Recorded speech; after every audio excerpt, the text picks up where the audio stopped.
जब हम जीवन की कड़वी बातों में से गुजर के बाहर आते हैं और जब उसका मीठा नाम हमें मिलता है तो हमें पता चलता है कि उसके नाम में कैसी मिठास है।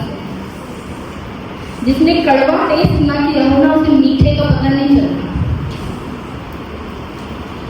जिसने तीखा न खाया हो उसे मीठे का महत्व नहीं। लेकिन आप और मैं उस मीठे का महत्व जानते हैं। उसका नाम सच में मीठा नाम है ना। मीठा नाम यहोवा दा मेरे दिल विच बस जाए। आप कहो मीठा नाम यहोवा दा मेरे दिल विच बस जाए। यीशु राजा ने खजानिया चो मैनू बरकत मिल जाए। हालेलुया। उसका नाम सच में बहुत मीठा है, बहुत ही सुंदर है। और मैं आपको किन शब्दों में कहूँ कि हम बहुत ही आशीषित हो। Praise the Lord, praise the Lord. खुदा का धन्यवाद हो कि आप और मैं जीवित हैं। और ये गंभीर बात है और एक योजना है। परमेश्वर का प्लान है कि हम जीवित हैं। आज बहुत सारे लोग बाहर घूम रहे हैं, आनंद कर रहे हैं, पिकनिक पर भी गए होंगे। लेकिन आपको और मुझको परमेश्वर ने चुना कि हम उसके भवन में पाए जाएं। भवन किसी बिल्डिंग को नहीं कहते हैं। मैं आपको बार बार बताना चाहती हूँ कि चर्च जो है वो कोई बिल्डिंग नहीं है, वो कोई भवन नहीं है, वो पुती पुताई सुंदर सी इमारत नहीं है। वो एक झुंड है, लोगों का समूह है जो यीशु के नाम से एक जगह इकट्ठा होता है। Praise the Lord. और हम यीशु के नाम से इस जगह में उपस्थित होते हैं। हम चाहे जहाँ कहीं भी एक नाम से उस मीठे नाम से उपस्थित होंगे, वो जगह क्या बन जाएगी? उसकी कलीसिया बन जाएगी, उसका चर्च बन जाएगी। मैं आपसे कहना चाहती हूँ बड़े विश्वास के साथ में कि वह आपसे प्यार करता है। Praise the Lord. जब मैं कहती हूँ कि वह आपसे प्रेम करता है तो उसको हल्के में मत लीजिए, इसको हल्के में मत लीजिए। जब कोई किसी से प्रेम करता है तो वो उसके ऊपर लगातार अपना ध्यान लगा के रखता है ना। जैसे कि एक माँ अपने बच्चे से प्यार करती है तो वो उसके ऊपर अपना ध्यान प्रत्येक पल लगा के रखती है।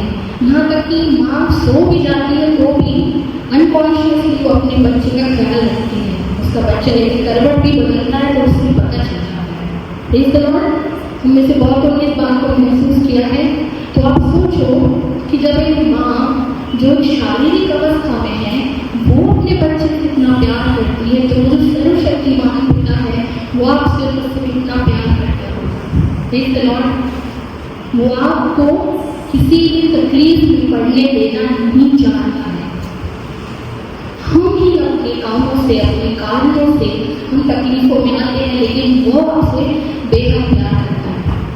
और उसकी एक ही इच्छा है कि हम नाश ना हो। वो क्या चाहता है कि हम नाश ना हो परंतु क्या पाए? अनंत जीवन को पाए। और इसलिए तो उसने एक ऐसा अद्भुत उपाय किया कि उसने अपने इकलौते पुत्र को आप में से, मुझ मेरे लिए, इस पृथ्वी पर हर एक के लिए जो भी उसके नाम पर विश्वास करेगा उसको वो क्या देगा? अनंत जीवन देगा, उद्धार का जीवन देगा, पापों की क्षमा को देगा। Praise the Lord. हम मसीह लोग या विश्वासी लोग जब भी एक दूसरे से मिलते हैं तो हम एक बात को यकीनन कहते हैं कि हमारे क्या करना जी, जोर से बोले। अरे बोलने वाले कलीसिया हो भाई, बोलो, जोर से बोलो। क्या करना? एक दूसरे के लिए प्रार्थना करना, है ना। Praise the Lord. हम ज्यादा करके एक दूसरे से कहते हैं भाई मेरे लिए प्रार्थना करना, मेरे परिवार के लिए प्रार्थना करना, हमारी कलीसिया के लिए प्रार्थना करना। दानियल भी 3 समय अपनी कोठरी में जाकर के क्या करता था? प्रार्थना करता था। प्रभु यीशु मसीह भी पहाड़ पर जा करके रातों में दिन भर प्रचार करने और रात में जाके क्या करने? प्रार्थना कर रहे हैं। चेलों ने भी उससे कहा कि परमेश्वर प्रभु तू ये क्या करता रहता है, हमें तो सिखा, है ना। चेलों ने कहा प्रभु हमें भी प्रार्थना करना सिखा। तो प्रार्थना जो है, बाइबल प्रार्थना के विषय में बहुत गंभीरता से बात करती है और हम बीते कुछ समय से इस विषय में लगातार विचार कर रहे हैं। मैं खास करके इस विषय में बहुत समय से, अगर आपको याद हो तो मेरे पिछले कुछ सर्विस में मैंने प्रार्थना के सब्जेक्ट को कवर किया था, लेकिन परमेश्वर प्रार्थना हमें सिखाता है। हम प्रार्थना करना नहीं जानते तो भी, जो नहीं भी जानता है ना, जब वो टूटे हुए हृदय से परमेश्वर के पास आता है तो वो जो शब्दों को कहता है वही उसकी प्रार्थना हो जाती है। सो बाइबल जो है वो प्रार्थना के विषय में सच में बड़ी गंभीरता के बारे में बताती है। और यीशु मसीह प्रार्थना करने जाते थे, दानियल प्रार्थना करता था, जितने भी विश्वासी वो प्रार्थना करते थे। तो प्रार्थना एक्चुअली क्या है ना।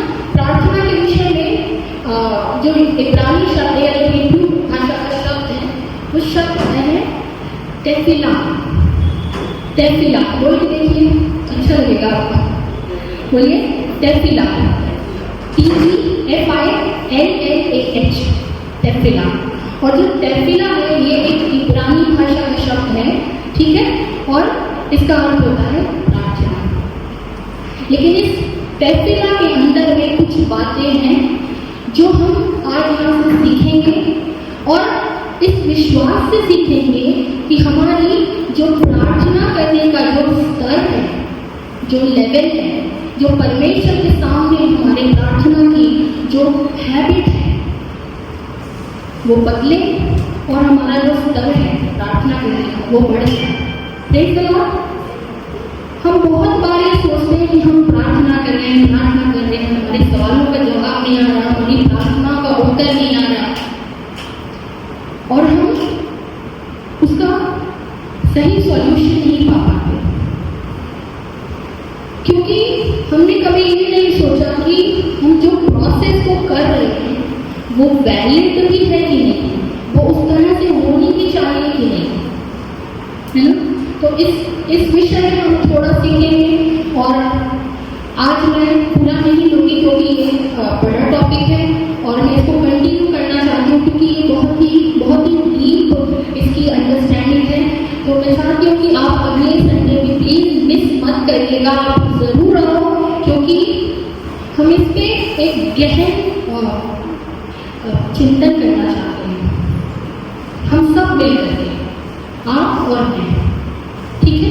तो जो तेफिला जो वर्ड है ये हिब्रू भाषा में मतलब कि यीशु मसीह क्या करने जाते थे, तेफिला के लिए जाते थे। प्रेज़ द लॉर्ड, है ना। अभी जो तेफिला है उसमें 3 बातें होती हैं। सबसे पहली बात होती है प्रेजिंग, है ना। जो प्रार्थना है उसमें सबसे पहली बात क्या होती है, प्रेजिंग, यानी कि उसकी स्तुति करना, उसकी महिमा करना। उसके विषय में बाइबल बहुत सारे अद्भुत कामों को बताती है, बहुत सारी ऐसी बातें परमेश्वर के विषय से हैं जो कि उसकी महिमा के लिए। जैसे उसने सूरज और चांद बनाया, उसने सृष्टि की रचना की, वो महान है, वो सर्वशक्तिमान है, वो अल्फा है, वो ओमेगा है ना, वो अद्भुत है। Praise the Lord. तो जो पहला चरण आपकी प्रार्थना का है वो क्या है, उसकी प्रेजिंग करना, है ना। प्रेजिंग करना बहुत जरूरी है क्योंकि ये प्रार्थना का एक ऐसा भाग है जो हमें से बहुत लोग कई बार मिस करते हैं।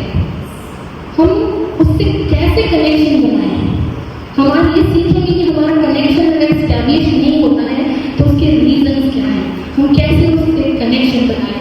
हम जब हम पवित्र शास्त्र में सुनेंगे तो हमें अपने परमेश्वर के विषय में अद्भुत बातों का खुलासा हमारे जीवन में, हमारी आत्मा के अंदर में होगा और हम जान पाएंगे कि वो कैसा सामर्थी परमेश्वर है। उसने जो काम किए हैं वो किसी ने भी नहीं किए। Praise the Lord. इसलिए उसकी महिमा होनी ही चाहिए। प्रेज़ कहते हैं हमारे लिए प्रार्थना करना, तो हम लोग क्या करने लगते हैं, हम उसके सामने मांगना शुरू कर देते हैं, खुदावन तू हमें ये दे दे, मेरे घर में ये समस्या है ये दे दे, तो वो दे दे, मेरे परिवार में ये बीमारी है, वो है, ये है, वो है। और हम क्या करते हैं, हम सिर्फ मांगते जाते हैं। हमारी प्रार्थनाएं मांगने से शुरू होती है और मांगने पे खत्म होकर हम कहते हैं आमीन। हमारी प्रार्थनाएं शुरू होनी चाहिए वो महान सामर्थी परमेश्वर की स्तुति और उसकी प्रशंसा, उसके आदर और महिमा के शब्दों से। जब हम यहाँ से वर्शिप करते हैं, हम कहते हैं कि अपने मुखों को खोलिए और उसको धन्यवाद के शब्द कहिए, तो आप अपने आप को मत रोकें। आपके अंदर में जो भी आता है, जो उसके महिमा के लिए हो, जो उसके आदर के लिए हो, आप उसको अपने मुख से कहो, उसको मन में मत कहो, विचार में मत कहो, अपने मुंह से कहो। आपके शब्दों में बड़ा पावर है, आपके शब्दों के अंदर में ताकत है। आप उसको अपने मुख से बार बार उस परमेश्वर की महिमा करो, उस महान सामर्थी परमेश्वर को आदर के शब्दों से लाद दो। Praise the Lord, hallelujah. वो सच में स्तुति के योग्य परमेश्वर। कौन है जिसने आपके पापों के लिए अपने प्राणों का बलिदान किया? कोई है? नहीं है। कौन है जिसने आपके पापों को, जो गंदा शरीर गंदी आत्मा लेकर के हम घूम रहे थे, उसको धोने के लिए उसने अपने लहू को बहाया? है कोई? है कोई? नहीं। एक ही है, प्रभु यीशु। तो हमारी प्रार्थना जो है वो उसके धन्यवाद के शब्दों से, उसकी स्तुति के शब्दों से, उसकी प्रेज़ेंस से हमारी प्रार्थना की शुरुआत होनी चाहिए। Praise the Lord. इसका दूसरा भाग आता है कि हम उससे धन्यवाद करें, हम उसे धन्यवाद करें, है ना। हम थैंक्स गिविंग करें। हम इसे कितने थैंक्स गिविंग करते हैं, हम प्रार्थना करें तो हम प्रेज़ द लॉर्ड। हमारी पूजा सिस्टर ने हाथ उठाया कि हम थैंक्स गिविंग करते हैं। यस, परमेश्वर कहता है कि मुझे तुम्हारी कोई भी भेंट नहीं चाहिए, पर मुझे क्या चाहिए? धन्यवाद की भेंट चाहिए, धन्यवाद की बलि चढ़ाओ, धन्यवाद की भेंट चढ़ाओ। वो आपके मुंह से क्या चाहता है कि परमेश्वर से कहो कि धन्यवाद परमेश्वर। आप अपने छोटे बच्चे को जब कुछ ले करके देते हो और वो आपके पास आकर के बार बार कहता है थैंक यू पापा, थैंक यू मम्मी, आपका मन खुश हो जाता है ना, आनंद से भर जाते हो कि मेरा बच्चा मुझे थैंक यू कह रहा है। हालांकि वो उसे मुझे लेना ही था, लेकिन फिर भी जब बच्चा बार बार आके आपको धन्यवाद करता है, थैंक यू करता है, तो आप आनंद से भर जाते हो। वैसे ही हमारा पिता भी है, वो भी आनंद से भर जाता है जब हम उसका धन्यवाद करते हैं। अपनी प्रार्थनाओं के अंदर में हम मांगने से पहले जब हम उसका धन्यवाद करते हैं अपनी प्रार्थनाओं के अंदर में, तो जो हमारा आत्मिक पिता है वो आनंद से भर जाता है। Praise the Lord. तो हमारी प्रार्थना का जो पहला चरण था वो क्या था? प्रेज़िंग, उसकी स्तुति, उसका आदर, उसकी महिमा, ये हमारे लिए सच में जरूरी है। उसके बाद हम क्या करें? उसका धन्यवाद करें, उसको थैंक्स करें हर एक बात के लिए। मैं सोचती हूँ कि यदि हम आँख बंद करके अपने जीवन के अंदर में झांक के देखेंगे तो गिनते गिनते थक जाएंगे, लेकिन वो उसके काम खत्म नहीं हुए होंगे। जिन बातों से हम अपने आप छूट नहीं सकते थे, उसने हमें छुड़ा दिया, उसने हमें निकाल दिया। लेकिन मैं सांसारिक बातों की बात कर रही हूँ, मैं शारीरिक अवस्था की बात कर रही हूँ, है ना। हमारी इतनी भी हैसियत नहीं है कि हम अपने संसार में रहते हुए जो संसारिक बातों में हम ट्रैप हो जाते हैं, जिन बातों में हम फंस जाते हैं, हम उससे भी निकल नहीं पाते। उससे भी छुड़ाने के लिए हमारी अपनी खुद की ताकत नहीं होती है। छुड़ाने वाला परमेश्वर है। Praise the Lord. सोचिए हमारी आत्मा में कैसा बंधन था, कैसी जकड़न थी। हम कहाँ जाने के लिए, जो वध किया हो, जैसे वध करने के लिए जो भेड़ उधर जाती है कसाई खाने की तरफ ना, उस तरह से हम सब पापों से लदे हुए उसी तरह बढ़ने चले जाते हैं। लेकिन एक है जिसका नाम न केवल मुझे मेरे शारीरिक बंधनों से, सांसारिक बंधनों से छुड़ाता है, और उसने मेरी आत्मा को आजाद किया है ना। तो मैं क्यों उसका धन्यवाद ना करूं? सोच के देखो कि कितनी जरूरी बात है कि हम प्रार्थना में उसका धन्यवाद मांगे ना। और तीसरा आता है मांगना, जिसके लिए मनुष्य सबसे ज्यादा बेचैन होता है कि प्रार्थना करना है, मतलब कि चलो चलो उसको मांगा जाए। लेकिन मांगने से पहले हमें ये बातें करनी है, हमें उसकी प्रेज़ करनी है, हमें उसका धन्यवाद करना है, फिर उसके बाद आप मांगो। लेकिन मैं आपको एक सजेशन देना चाहती हूँ कि आप पहले अपनी आत्मा के विषय में मांगो और उसके बाद अपने सांसारिक और भौतिक सुख सुविधाओं के विषय में मांगो। Praise the Lord. क्योंकि वो कहता है कि जब तुम उसके धर्म और उसके राज्य की खोज करोगे तो हर एक भली वस्तु जो तुम्हारे लिए आवश्यक है वो तुम्हें क्यों ना देगा, है ना। जब तुम एक सांसारिक पिता हो करके अपने बच्चों को अच्छी वस्तुएं देना जानते हो तो वो तुम्हारा कैसा पिता है, तुम्हारे आत्मिक पिता है, तो वो तुम्हें भली वस्तुएं क्यों न देगा। प्रेज़ द लॉर्ड, है ना। तो हमने यह सीखा कि हम प्रार्थना करने बैठे तो हम किस तरह से प्रार्थना करें, हम उसकी प्रेज़ करें, हम उसका ऑनर करें, उसका आदर करें, उसके बाद उसको धन्यवाद दें हर एक उस बात के लिए। मैं तो कहती हूँ याद कर करके धन्यवाद दो, शब्दों में बोल हुआ तो सच में भला है, तेरी करुणा सदा की धन्यवाद के योग्य परमेश्वर। Praise the Lord. और उसके बाद आता है इसका जो लास्ट पॉइंट है वो है रिफ्लेक्शन। रिफ्लेक्शन का अर्थ है कि अपने मन को या अपनी आत्मिक दशा को, अपनी अंदर चल रही हर एक बात को उसके सामने खोल के रख देना, है ना। हम ये कर नहीं पाते या हम ये कई बार नहीं करते हैं। इसको हम इस तरह से समझ सकते हैं, बाइबल इसका जिक्र करती है, ओके, हमने शायद ध्यान न दिया हो, लेकिन बाइबल इस विषय में बताती है कि जो रिफ्लेक्शन है अपने मन के विषय में उस परमेश्वर के सामने शब्दों से कहना, वो अंदर जानने वाला परमेश्वर। और ये वाकई में बहुत ही गहरी और गंभीर बात है कि वो मनों को जांचने वाला परमेश्वर है। हमारे मन में उठने वाला हर एक विचार उसको पता है। मैं चाहती हूँ कि आप सब निकालें लूका रचित सुसमाचार उसका 18 अध्याय, रचित सुसमाचार उसका 18 अध्याय, हम उसको पढ़ेंगे पद 2-10। कोई अगर उसको अच्छी आवाज में पढ़ सकते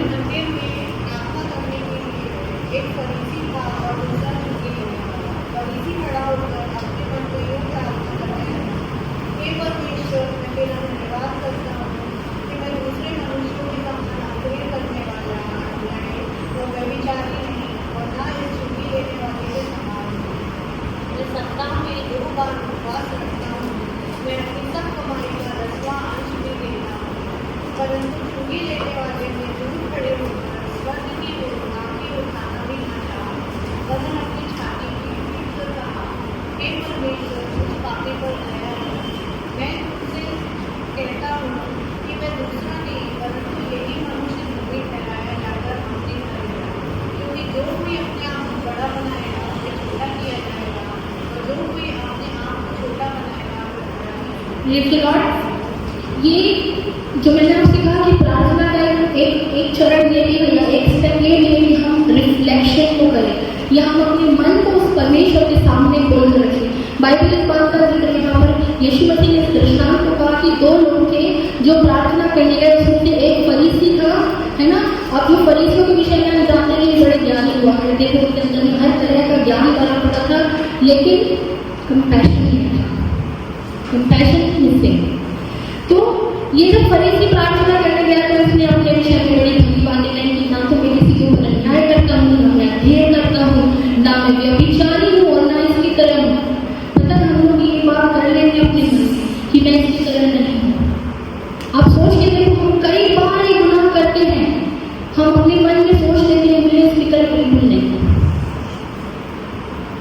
हमें इस जवाब में बचना है, इसलिए नहीं तो इसका मेंशन यहाँ पर नहीं होता। तो कहता है कि ना मैं इस चुंगी लेने वाले के समान हूँ। दिन में कितनी बार उपवास रखता हूँ मैं, सप्ताह में 2 बार उपवास रख लेता हूँ और अपनी सब कमाई का 10वां भी देता हूँ। हो गया, सब हो गया। फास्ट रख लेने से, 10-5 दे देने से, है ना, हम परमेश्वर की नजदीकी में आ गए हैं, ये सोच लेना हमारी ही मूर्खता है।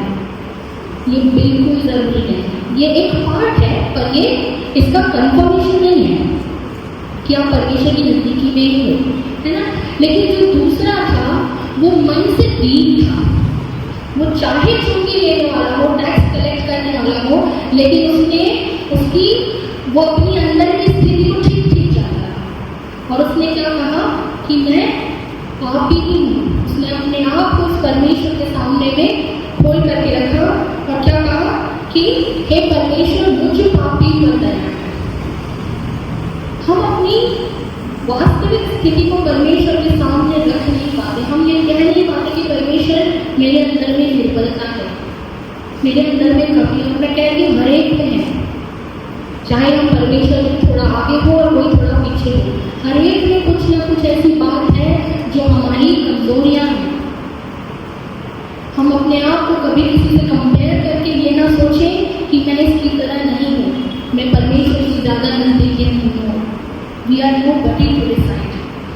यीशु ने यहाँ पर कहा कि वो पहला वाला नहीं तो दूसरा वाला धर्मी ठहराया जाएगा। Praise the Lord. सच में हम अपनी प्रार्थनाओं में जब हम इन बातों को इंक्लूड करेंगे तो आप कलीसिया को फलते हुए देखोगे। आमीन। मैं तो देख सकती हूँ और मैं देख रही हूँ और मैं खुली आंखों से सपने देखती हूँ और मुझे पता है मेरे सपने को परमेश्वर ने पूरा किया। Praise the Lord. हालेलुया। आप अपनी सामर्थ्य पे भरोसा मत करिए। जब हमने उसको अपना उद्धार करना ठहराया तो वो ही आपकी सामर्थ्य है। अपनी पावर पे, अपने शॉर्ट कमिंग्स पे ध्यान मत दीजिए। अपनी कमी पे, अपनी घटी पे, अपनी कंगाली पे, अपने दुख पे, अपनी तकलीफों पे, अपनी बीमारियों पर ध्यान मत दो। उस पर दो जो हर बात के ऊपर सामर्थ्य परमेश्वर है। Praise the Lord. और मैं ये सिर्फ कहने के लिए नहीं कह रही हूँ, मैं इसको फील करके कह रही हूँ और मैं परमेश्वर का धन्यवाद करती हूँ कि वो बात करने वाला परमेश्वर है। हम उसकी आवाज़ को सुन सकते हैं। बीते कुछ समय से हम इस बात पर चर्चा करें कि कलीसिया में एक,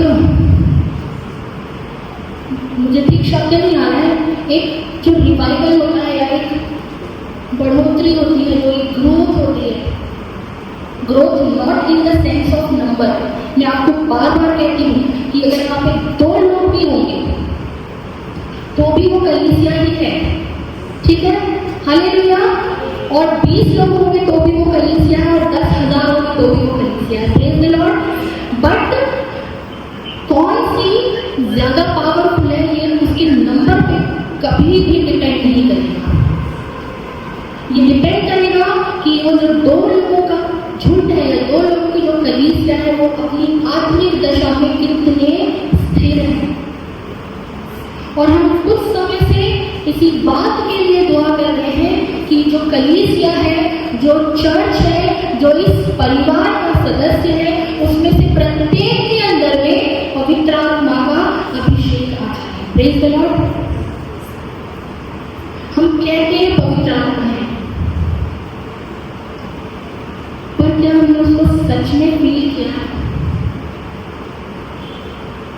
बाइबल के जो गहरे शब्द हैं, क्या वो सिर्फ हमारी शब्द तो नहीं है, या हमने उनको रट लिया है और रट के अपने आप को भरमाने लगे हैं कि हमको पवित्र आत्मा मिला है, हम उससे बातचीत करते हैं, वो सच में ही बात कर रहा है। जैसे आप और मैं अभी बात कर रहे हैं, वो बात करने वाला है।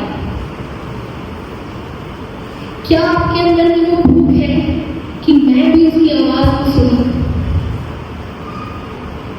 वो धीरे से आता है, वो बहुत धीरे से आता है, वो बहुत सॉफ्ट नेचर है और वो आपसे बात करना चाहता है। लेकिन जब हम उसके लिए समय निकालेंगे तो ही वो हमसे बात करेगा। वो क्राउड में हमसे बात नहीं करेगा। जब आप अकेले में शांत स्थिर शांत मन से बैठोगे ना, तब वो आपसे बात एनवायरमेंट या फिजिकल कंडीशन से कोई मतलब नहीं है, उसको आपके इंटरनल कंडीशन से मतलब है। जब आप उसके साथ अलाइन हो जाओगे, जब आप अपने हृदय को उसकी ओर लगाओगे तो वो 100% बिकॉज ही इज देयर, वो है ना।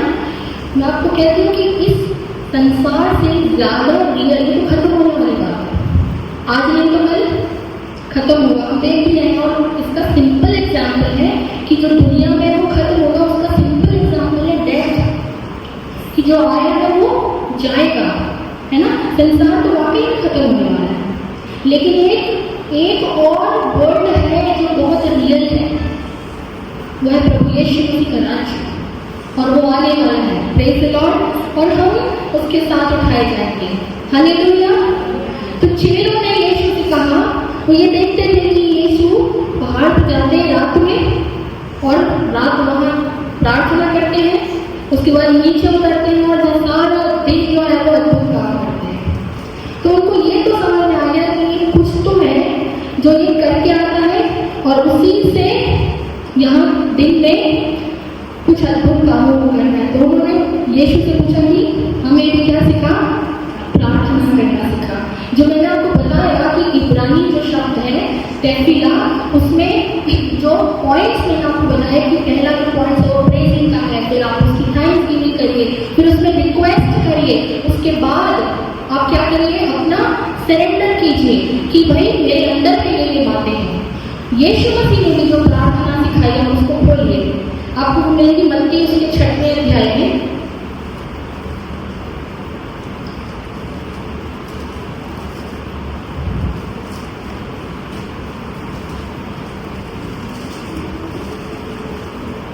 उसके 9 वर्ष से पढ़ेंगे।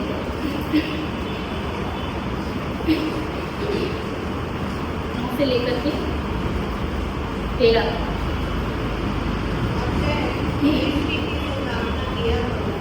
हमारे पिता जो स्वर्ग में है, तेरा नाम पवित्र माना जाए, तेरा राज्य है, तेरी इच्छा जैसे स्वर्ग में पूरी होती है वैसे ही इस पृथ्वी पर भी हो। हमारे दिन क्योंकि राज्य पराक्रम और महिमा सदा तेरे हैं, आमीन, है ना। तो जब चेलों ने उनसे पूछा कि हमें भी प्रार्थना करना सिखा, तो उन्होंने चेलों को ये बात बताई। वो क्या है, हे हमारे पिता तू जो स्वर्ग में है। ये क्या कर रहे हैं, वो प्रेजिंग कर रहे हैं, महिमा कर रहे हैं। स्वर्ग में है, तेरा नाम क्या माना जाए, पवित्र माना जाए, प्रेजिंग कर रहे हैं। तेरा राज आए, तेरी इच्छा जैसे स्वर्ग में पूरी होती है वैसे ही पृथ्वी पर भी हो। ये वाकई में प्रेरित करना सिखा रहे हैं। यीशु मसीह ने कभी नहीं कहा कि यही कहते रहो। प्रार्थना सिर्फ ये नहीं है, उन्होंने एक आपको एक फॉर्मेट दे दिया, इस तरह से करना है, इससे ही नहीं करना है, इसको बोल के खत्म नहीं करना कि हमारी प्रार्थना हो गई। ये एक परमेश्वर ने आपके सामने एक स्टैंडर्ड दे दिया कि इस तरह से प्रार्थना किया करो। यहाँ लिखा भी है ना, 9वें पद में लिया 9वां वर्ष आप पढ़ोगे तो उसमें लिखा है, अतः तुम इस रीति से प्रार्थना करो, प्रे देन लाइक दिस। ऐसे प्रार्थना करो, इसे ही बंद करो, ऐसा नहीं करना, ठीक है। मतलब बहुत सारी कलीसियाओं में होता है कि बस ये ही बोल दिया जाता है और उनको लगता है प्रार्थना हो गई। नो, परमेश्वर ने हमें एक पैटर्न दिया है, हमें प्रेजिंग करनी है ना। तो यीशु ने कहा कि हे हमारे पिता तू जो स्वर्ग में है, तेरा नाम पवित्र माना जाए, तेरा राज्य आए, तेरी इच्छा जैसे स्वर्ग में पूरी होती है वैसे ही पृथ्वी पर भी हो। हमारी दिन भर की रोटी आज हमें दे। क्या हो गया, अब रिक्वेस्ट कर रहे हैं, है ना। अब रिक्वेस्ट कर रहे हैं कि हमारे दिन भर की रोटी हमें दे। उसके बाद आप देखोगे रिफ्लेक्शन देखो, और जिस प्रकार हमने अपने अपराधियों को क्षमा किया है वैसे ही तू भी हमारे अपराधों को क्षमा कर। प्रेज़ द लॉर्ड, है ना। वाकई में यीशु ने हमको सिखा दिया कि हमारा प्रार्थना करने का तरीका जो है वो किस तरह का होना चाहिए। और क्योंकि राज्य पराक्रम और महिमा तेरे ही है, वापस से प्रेज़ करना है।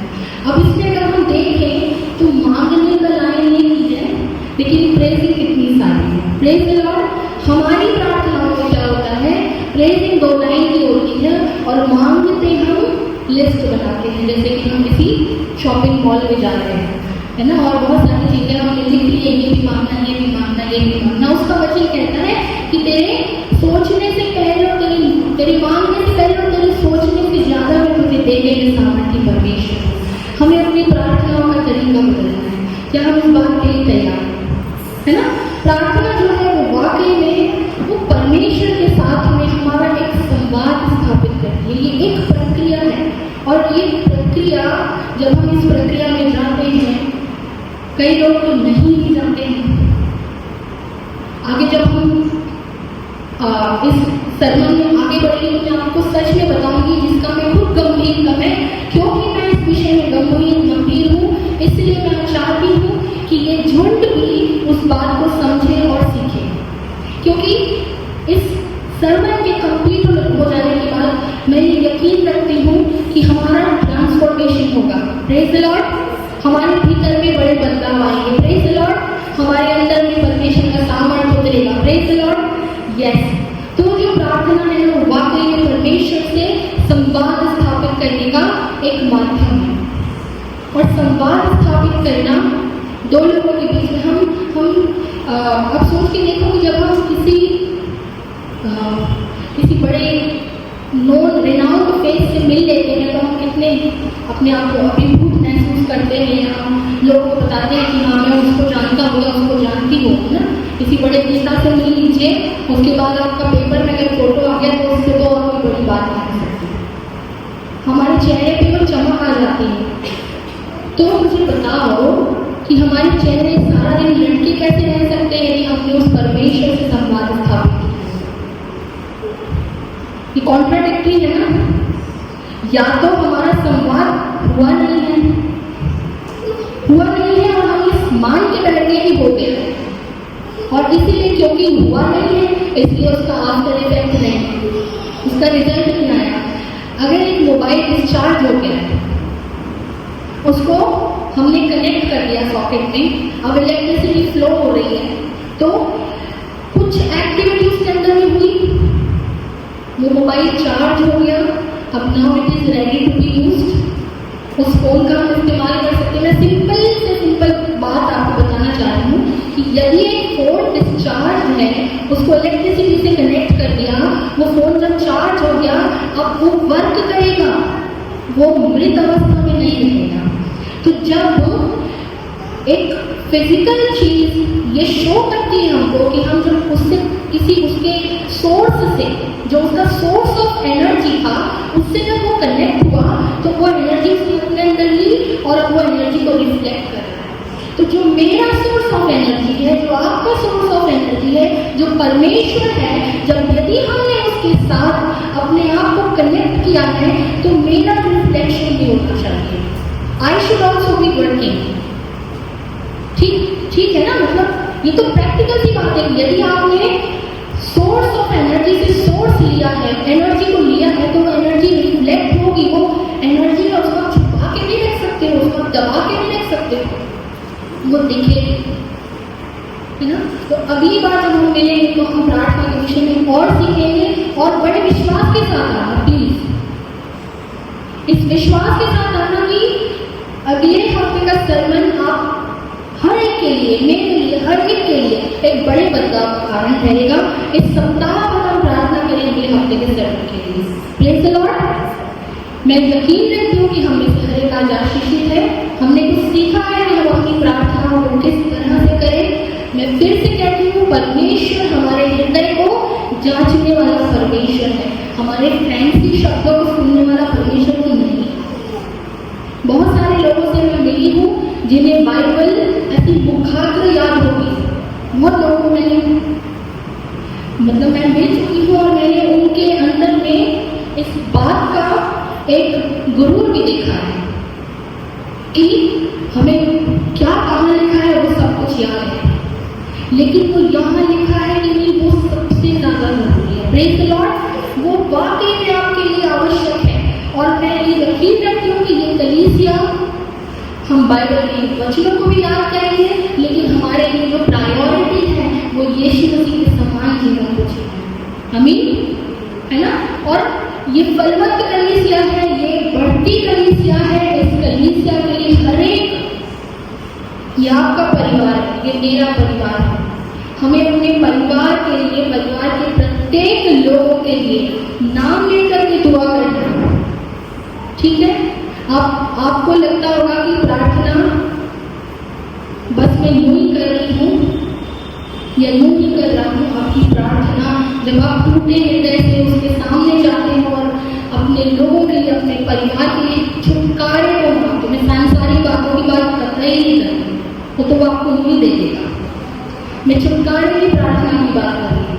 जब आप अपने लोगों के लिए, अपने परिवारों के लिए, अपने कलीसिया और झुंड के लिए जब छुटकारे के लिए प्रार्थना करते हो, परमेश्वर एक्टिव हो जाता है। वो आपकी ओर देखने लगता है, वो निहारने लगता है, वो आपके हृदय की गंभीरता को समझने लगता है। और मैं यकीन रखती हूँ कि आज आप आशीषित ठहराए गए हो। प्रभु यीशु मसीह आपको बहुतायत की आशीष दे।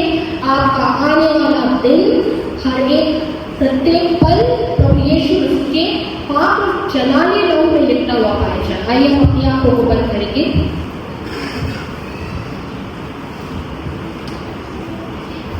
धन्यवाद सामर्थ्य खुदा परमेश्वर जी, सच में पिता परमेश्वर आप अद्भुत है। खुदा परमेश्वर आप जलाने परमेश्वर है। खुदा परमेश्वर आपके समान और कोई नहीं। खुदा परमेश्वर प्रभु जी, हम आपसे प्रेम करते हैं पिता परमेश्वर, परंतु परमेश्वर जी आपका प्रेम बढ़कर है। खुदा जब हम पापी अवस्था में थे खुदा परमेश्वर, आपने हमारे छुटकारे का उपाय किया।